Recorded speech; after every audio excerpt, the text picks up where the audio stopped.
کہ قرآن مجید میں ساری کائنات موجود ہے، جو کچھ پیچھے گزر چکا، جو کچھ قیامت تک ہونا ہے قرآن میں موجود ہے۔ لیکن اس قرآن میں سے بھی آپ نے ڈھونڈنا ہے، وہ خزانے ڈھونڈنے کے لیے، وہ باتیں ڈھونڈنے کے لیے کسی کامل استاد کی ضرورت ہے جو آپ کو بتائے۔ یہ جو میں نے آیت پڑھی ہے، اس میں اللہ تعالیٰ کہتا ہے کہ جو منافق ہیں ان کو یہ بتا دو، منافقوں کو بتا دو۔ منافقی سورہ منافق موجود ہے قرآن مجید میں، اور منافق بندہ کیا ہوتا ہے؟ ادھر کافر سے باتیں بھی کرتا ہے، ان کو کہتا ہے میں تمہارے ساتھ ہوں، اور مسلمانوں کے پاس آتا ہے وہ کہتا ہے میں تمہارے پاس ہوں۔ چور سے بھی کہتا ہے میں تیرے ساتھ ہوں، جو گھر والا ہے اس کو کہتا ہے میں تیرے ساتھ ہوں۔ جب وہ کوئی بات کرتا ہے وہ جھوٹ بولتا ہے، منافق جھوٹ بولے گا۔ جب اس کے پاس کوئی امانت رکھے تو وہ کھا پی جائے گا۔ یعنی کہ اس کا دل اور زبان ایک نہیں ہوتی۔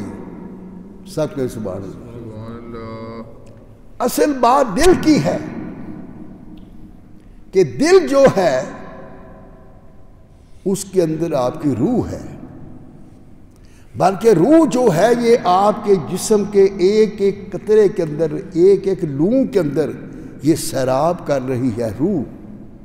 اس لیے آپ کی انگلیاں ہلتی ہیں، ہاتھ ہلتا ہے، آنکھیں ہلتی ہیں، آپ چل پھر سکتے ہیں، باتیں کرتے ہیں۔ روح کا یہ مقام ہے۔ اور روح کیا ہے؟ اللہ کا حکم، اللہ کا امر۔ اللہ نے روح سے کہا چلی جا، وہ اس کے اندر آ جاتی ہے۔ روح اللہ کہتا ہے، روح سے کہتا ہے واپس آ جا، واپس چلی جاتی ہے۔ جب کہتا ہے چلی جا، وہ بندہ زندہ ہو جاتا ہے۔ یہ بچہ جو پیدا ہوتا ہے اس کا سارا جو سسٹم ہے قرآن پاک میں موجود ہے، کس طرح یہ بنتا ہے، بچہ کس طرح بنتا ہے، اللہ نے اس کو پوری تفصیل سے بیان کیا ہے۔ پھر سسٹم کے بعد ایک خاص مقام کے بعد پھر وہ روح آتی ہے۔ پھر روح کے ساتھ لکھا جاتا ہے اس کی کتنی عمر ہوگی، اس کو کتنی عزت ملے گی، اس کی قسمت کیا ہوگی، اس کا مقدر کیا ہوگا، اس کو عزت کیا ملے گی۔ یہ سارا سسٹم جو اس کی زندگی کا ہے، 90 سال کا، 100 سال کا، لکھا ہوتا ہے۔ اور روح جو ہے وہ اللہ ہی ہے۔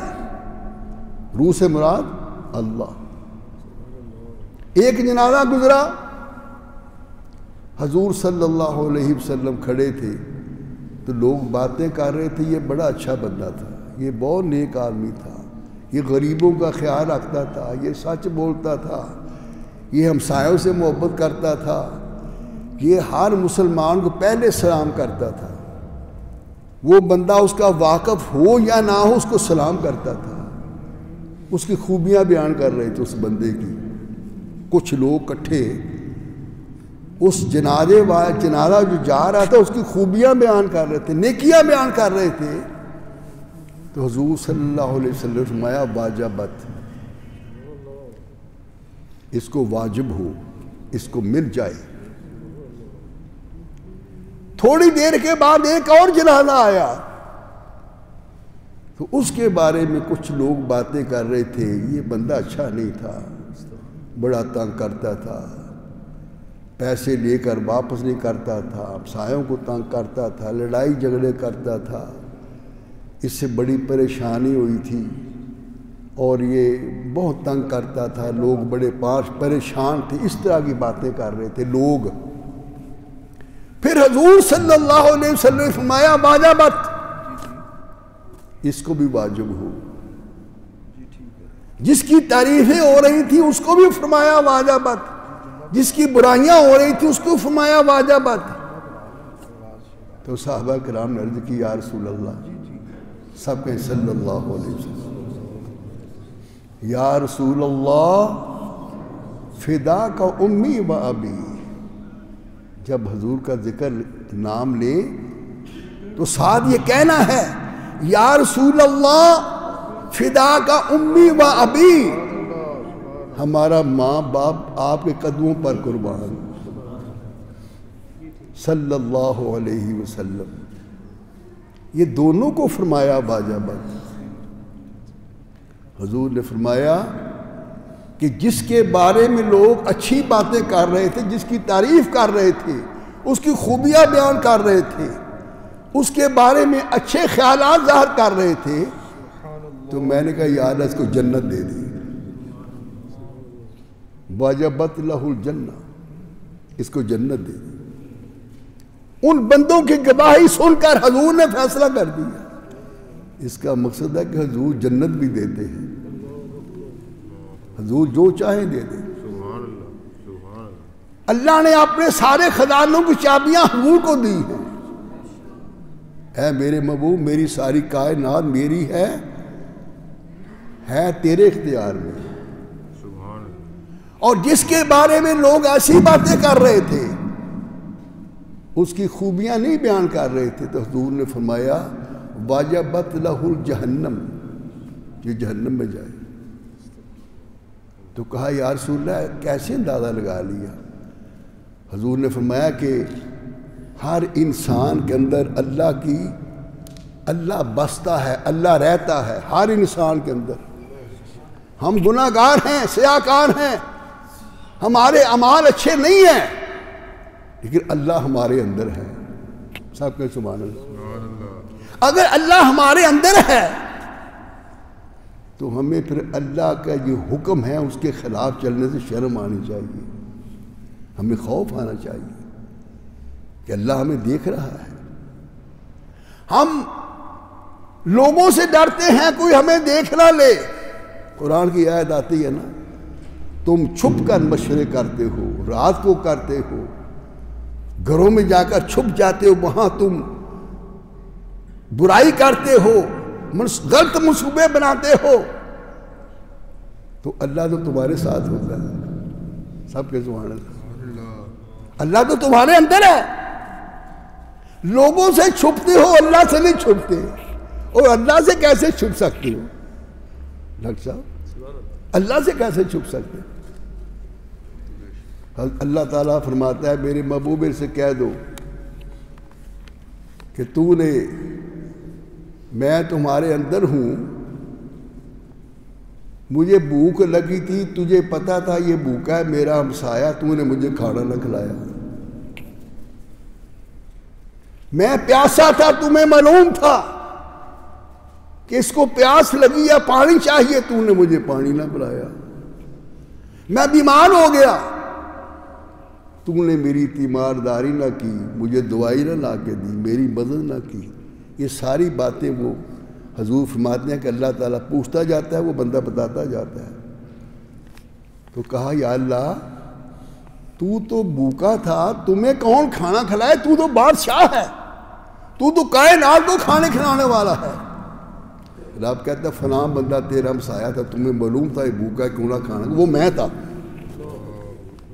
پیاسے کو پانی نہ پلایا، وہ میں تھا۔ بیمار کی تیمارداری نہ کی، وہ میں تھا۔ تو قرآن میں آیا نا نحن اقرب الیہ من حبل الورید۔ ورید کہتے ہیں رگ کو، حبل یہ جو رگ ہے یہاں گرتی اس کے نیچے، کہتے ہیں نا اس کی شاہراہ کٹ گئی ہے، شاہراہ کٹ گئی بندہ مر گیا۔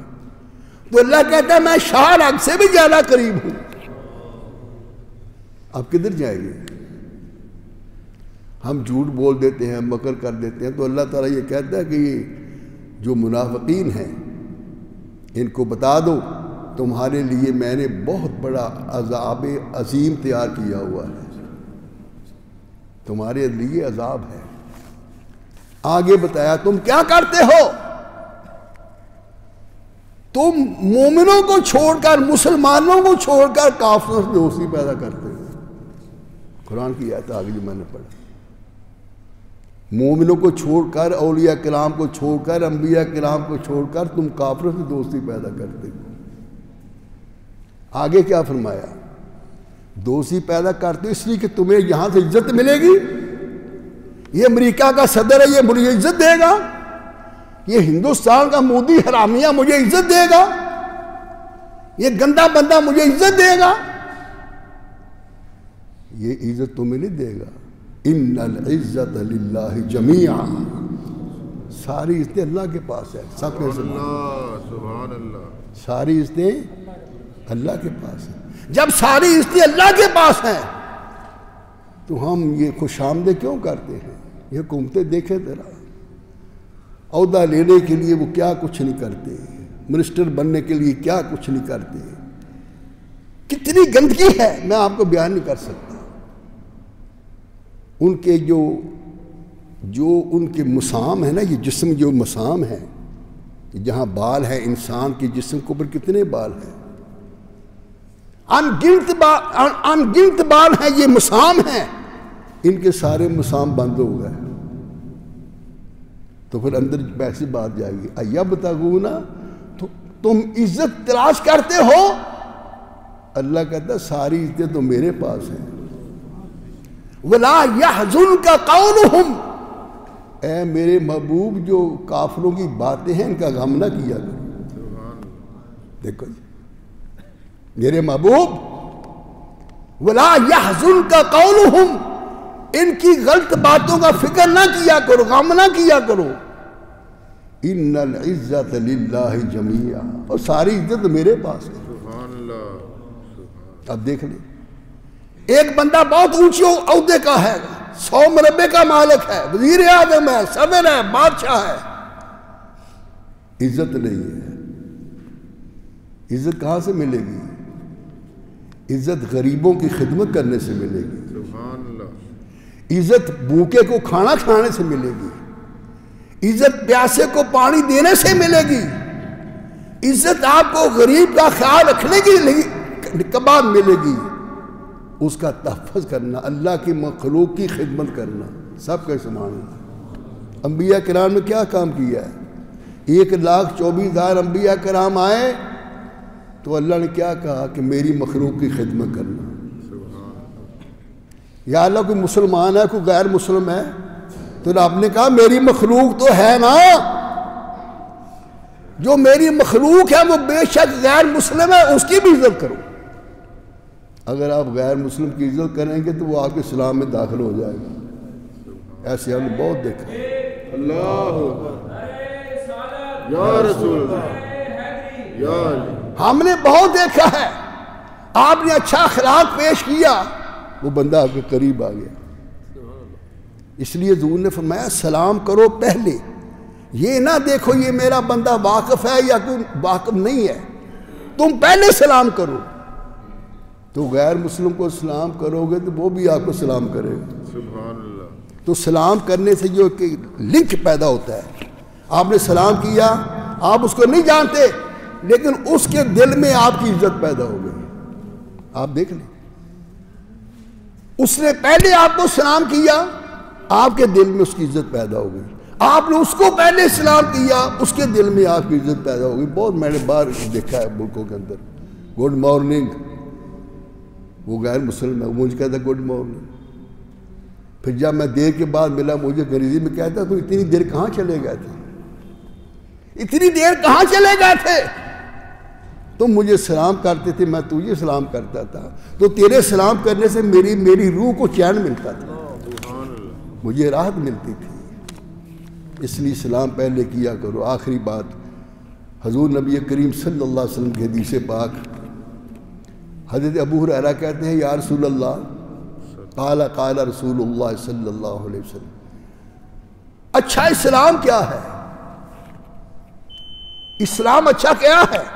حضور نے فرمایا اسلام اچھا وہ ہے جو تمہارے اندر اسلام کی نشانیاں ظاہر ہوں، تمہارے چہرے پہ اسلام کی نشانیاں پیدا ہوں، میں تو سچے ہو جاؤ، نیک ہو جاؤ، نمازی ہو جاؤ، حاجی ہو جاؤ، نمازی ہو جاؤ، تو پھر تمہارے چہرے کے اوپر ایک روشنی آئے گی۔ یہ میں صحیح بات کہہ رہا ہوں. ایک چادر آ جائے گی, ایک روحانیت کی چادر آئے گی, تمہارے اندر حسن آ جائے گا. اسلام کا حسن پیدا کرو.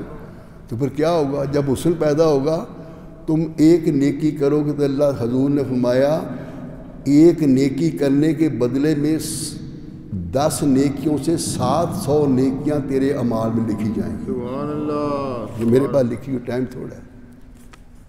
جب تیرے اندر اسلام کا حسن آئے گا, تیرے اندر چہرے پہ نورانیت آ جائے گی, تو تم ایک نیکی کرو گے 10 سے لے کر 700 تک نیکیاں لکھی جائیں گی. سبحان اللہ. آگے کرم دیکھو حضور کی امت پر. اگر ایک برائی کرو گے تو ایک ہی برائی تمہاری لکھی جائے گی. نیکیاں 7 سے لے کر 10 سے لے کر 700 تک لکھی جائیں گی. اگر برائی کرو گے تو ایک ہی برائی لکھی جائے گی. اتنا کوئی کریم ہے, کوئی حضور سے بڑا کوئی کریم ہے کوئی بندہ؟ کوئی ایسی ہستی ہے دنیا کے اندر؟ یہاں تو بندے نے ذرا دیکھا کہ وہ دیکھا کیوں ہے. تو اللہ تعالیٰ ہمیں حضور کی محبت عطا فرمائے. وآخر دعوانا الحمدللہ رب العالمین.